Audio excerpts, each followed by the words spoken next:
Okay, as I said, this might be a little tricky. Let's see if I can. There we go. Okay, don't forget the basket top.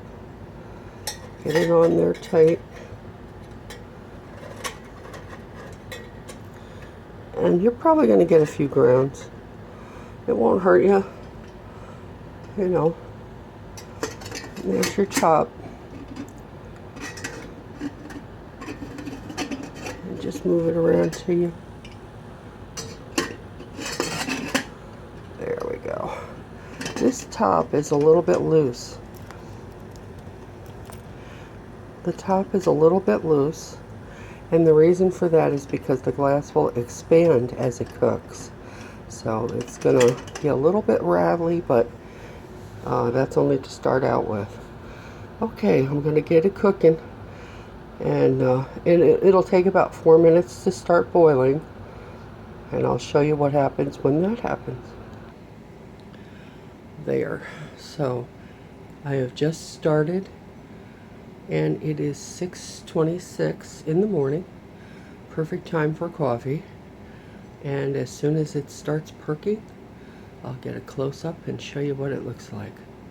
And that's when you want to turn the stove right down to a low temperature so that it'll keep perking, but it won't overflow the pot, because if you overflow the pot, then you definitely get grounds in your coffee and you don't get as much of the good stuff.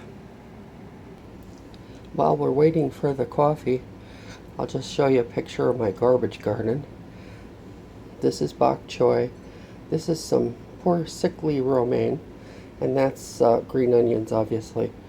I probably will have to replant the romaine. It's probably not looking too happy right there. But these are all from organic plants that we got at the grocery store. And we rooted in water for a couple, 3 weeks. And now I just snip off the tips of the chives. And I freeze them in olive oil. And the bok choy we're going to eat fresh, I guess. You know, if it keeps going the way it's going. And the romaine, doesn't look too happy, but it has been recently replanted, so it might be shocked. So anyway, let's go sit down and wait for the coffee. Okay, it's 6:34 and I can hear the water getting ready to boil, which means that it's going to come and it's going to bubble up into the glass top when it does that. So you got to be prepared for that, because the first thing you want to do is turn down the stove, especially if you're working with a glass stove top like I have. You really don't want to get spilled things on that stove top. Now, as you can see, my glass stove top, if you can see in the back there, that button is on high. I have that on high right now. So as soon as this starts to actually perk,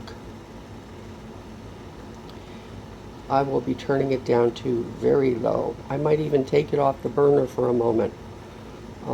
Using see the steel handle?